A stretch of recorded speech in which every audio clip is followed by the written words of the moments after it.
ساری دنیا میں اس وقت پاکستان کا مذاق ہو رہا ہے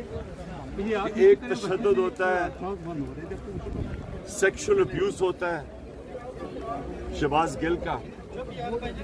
کنفرم ہو جاتا ہے عدالت کے اندر کہ اس کے اوپر تشدد ہوا ہے، اور میں یہ کہوں کہ میں لیگل ایکشن لوں گا۔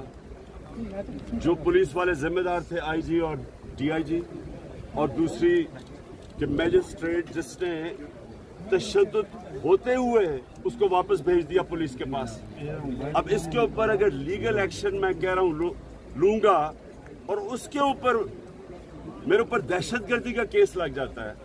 آپ خود سوچ رہے ہیں کہ دنیا میں یہ کتنا بڑا مذاق ہو رہا ہے۔ ساری دنیا کے اندر ہیڈ لائن نیوز گیا ہے، پاکستان کو ایسے لگا جیسے کوئی بنانا ریپبلک ہے کہ یہاں کوئی قانون ہے ہی نہیں، جو مرضی جس کے اوپر کر دو،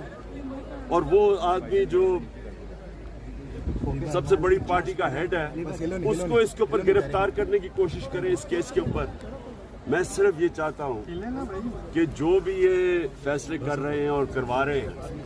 ان کو اپنے ملک کا سوچنا چاہیے۔ خوف زدہ ہوئے تحریک انصاف کی طاقت سے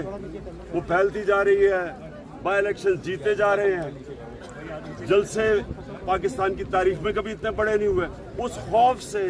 یہ ٹیکنیکل ناک آؤٹ کرنے کے لیے، اپنی ذات کو بچانے کے لیے یہ ملک کا مذاق اڑ رہا ہے۔